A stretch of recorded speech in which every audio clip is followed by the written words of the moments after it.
As the strange creature appeared inside the subway, someone quietly muttered that it was an imp. For some reason, hearing that word immediately reminded Kim Dokja of a line from the novel. The subway had suddenly stopped, the lights were out, and panic was spreading through the train car. Even though he tried to convince himself that this situation was impossible, the scene unfolding around him matched the beginning of the novel too perfectly. Yu Sanga looked confused after hearing Dokja mention the word imp, but Dokja himself could barely believe what he was thinking. Then he remembered the exact description from the novel.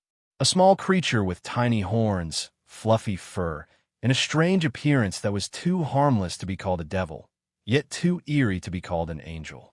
Slowly, the passengers turned toward the front of the subway car. Floating in the air was a small white creature wrapped in dark cloth, with tiny golden horns on its head. Just like in the novel, it was an imp. The passengers stared at the floating creature in complete confusion, while Kim Dokja quietly realized that fiction and reality had fully overlapped.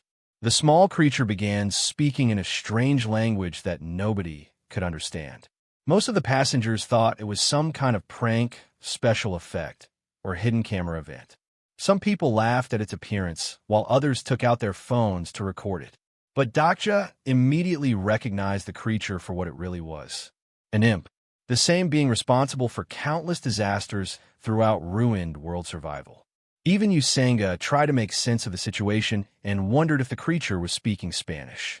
Dokja quickly stopped her, asking if she even understood what kind of thing they were dealing with. Then suddenly, the creature spoke clearly in Korean. It complained that the language patch had failed before loudly asking everyone if they could hear it. Most of the passengers still didn't take it seriously. One man casually asked if this was some kind of movie audition and complained that he was already late. The imp laughed and explained that the research had been wrong. It expected people to cooperate more easily once the paid service started at 7 p.m. Then it calmly told everyone to sit down and listen because it had something very important to announce. Instead, the passengers became angry. Some demanded compensation, while others treated the whole thing like a joke. Even a small child asked if it was some kind of cartoon. At that moment, Dokja recognized the exact development from the novel. He knew something terrible was about to happen. Realizing this, Dokja immediately grabbed Yu Sanga's arm and told her not to move. The imp suddenly became furious at the passengers for ignoring it. In an instant, its face twisted into something horrifying as it screamed for everyone to be quiet. Before anyone could react, the man who had been mocking the situation suddenly exploded. Blood sprayed across the subway car as terrified screams filled the train. The imp calmly told the passengers that this wasn't a movie, a dream, or even the reality they once knew. Standing beside Usanga, Kim Dokja finally accepted the truth completely. Any remaining doubt disappeared the moment the subway floor became covered in blood. The novel had become reality. Meanwhile, the imp continued speaking cheerfully as if nothing terrible had happened. It mocked humanity for living comfortably all their lives without paying any reparations.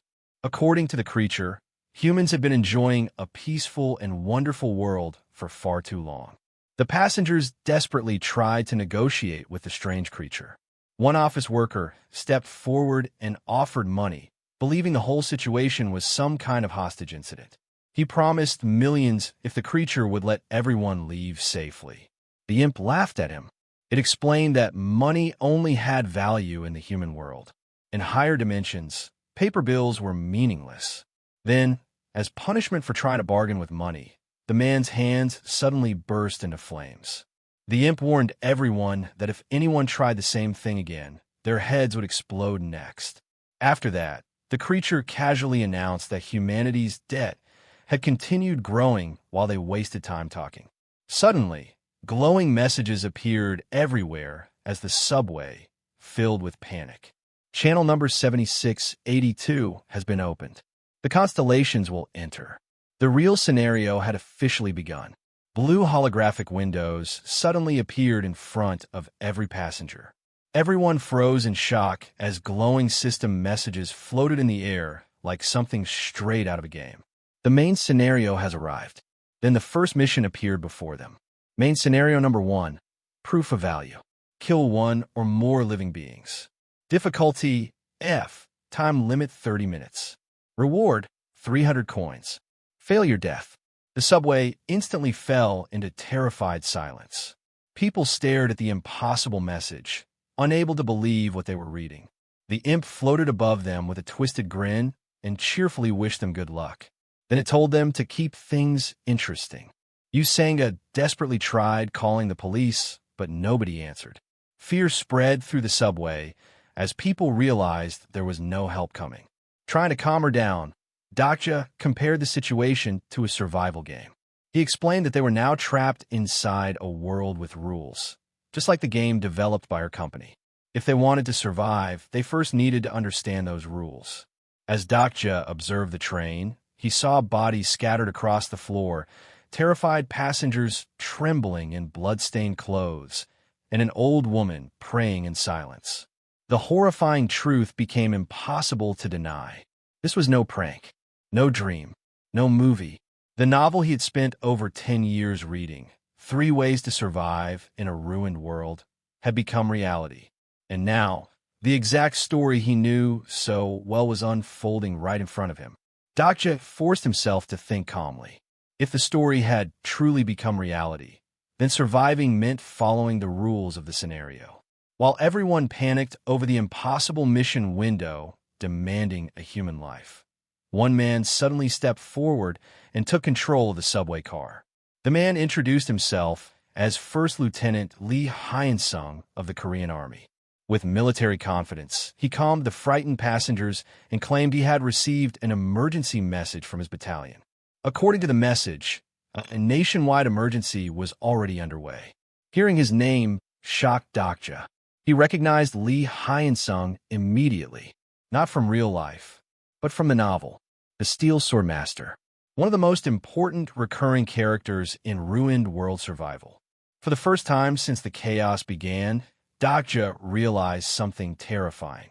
The people from the novel weren't just fictional anymore. They were standing right beside him. Dakja immediately told that the story was beginning to change. Lee Hyun-sung wasn't supposed to appear yet. In the original novel, the Steel Sword Master only appeared after the first scenario had already ended. But now he was standing right in front of him, calming the passengers and taking command of the subway car. Dakja desperately wanted to reread the novel to confirm his memories, but the web novel had completely disappeared from existence. At the same time, emergency news broadcasts began appearing on everyone's phones. The South Korean government declared a nationwide emergency and claimed that unidentified terrorists were responsible for the chaos happening across Seoul. To ordinary people, it sounded believable enough. But Dakja knew the truth. This wasn't terrorism. It was the beginning of the scenarios from ruined world survival. Then the atmosphere inside the train suddenly grew even worse. Gunshots echoed through the carriage, causing terrified screams to erupt among the passengers. The broadcast screens glitched violently, showing flashes of blood, destruction, and collapsing bodies.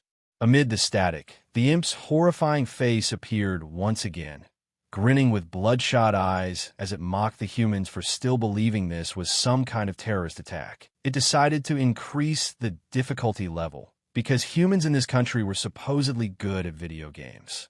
Immediately, the scenario timer began shrinking at terrifying speed. 30 minutes suddenly became 10.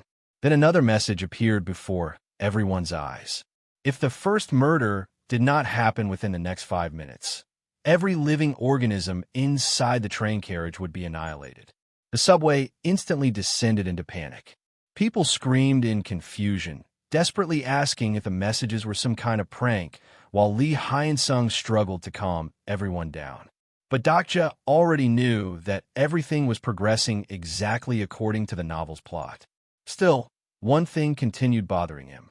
Lee Hyun-sung had appeared early, but another important person still hadn't shown up. In the original story, that person should have appeared by now. Dakja's thoughts were suddenly interrupted by terrified screams coming from the rear carriage. Someone shouted that a murder had already happened in the back. blood splattered across the train doors as frightened passengers desperately tried to block the entrance. The passengers froze in horror as the invisible barrier crackled with golden electricity, sealing every exit of the train carriage. One man tried forcing the door open, only to be violently thrown backward as sparks exploded across his body. Panic instantly spread through the crowd. People screamed that there was something invisible blocking the walls, while glowing blue messages appeared overhead, announcing that nobody could leave until the scenario ended. Then the Dakibi appeared again through a live stream on someone's phone, laughing excitedly as if the suffering inside the train was nothing more than entertainment. It mocked the passengers, saying that some places still hadn't even begun their scenarios yet. With twisted excitement, it announced a gift for everyone inside the carriage. The air suddenly distorted as a giant holographic screen materialized above them. The screen showed an ordinary classroom full of high school students wearing Typhoon Girls' high school uniforms. At first, everything looked normal. Students sat at their desks chatting and laughing nervously. Then a loud beep echoed through the room. In the next instant, absolute chaos erupted. The students began screaming as blood sprayed everywhere. Bodies were torn apart one after another, while terrified girls cried for help. Some begged desperately for the doors to open, while others reached out in terror as invisible forces slaughtered them mercilessly. Their screams echoed through the train carriage as the passengers watched helplessly. A blue notification appeared coldly above the horrifying scene. The time limit has been reached. Payment settlement will begin. Kim Dokja clenched his eyes shut as the screams continued ringing in his ears. Even though he already knew the world had become the same as the novel, witnessing innocent people die so brutally made the reality impossible to ignore. Around him, the passengers stared at the screen in stunned silence as the horrifying broadcast continued. At first, all they could see was a blurry classroom filled with static and blue distortion. A female student groaned weakly while clutching another girl by the throat. Her body trembled unnaturally, almost as if something inside her had broken. Then the girl slowly released her grip and straightened herself upright. The classroom became completely silent. A blue system message appeared across the screen. Channel Survivor. Typhoon Girls High School, Year 2 Class B, Lee Jae-hee. The name echoed through the carriage as the image focused on a high school girl standing motionlessly in the middle of the classroom. The Dakibi's distorted laughter echoed once more. Well, fun, isn't it? Kim Dokja's expression darkened immediately. He recognized the name the moment it appeared. Lee Jae-hee was one of the survivors from the novel, someone who was destined to live through the apocalypse. That meant the scenario inside the classroom had already produced its first killer. Meanwhile, the passengers inside the train could barely process what they were witnessing. Bodies still lay scattered across the carriage floor, while the glowing hologram floated above them like a cruel television program. Some people cursed in panic, demanding answers about what was happening, while others trembled silently in fear after realizing the slaughter was not isolated to their train alone. The nightmare wasn't happening in just one place. It was spreading everywhere,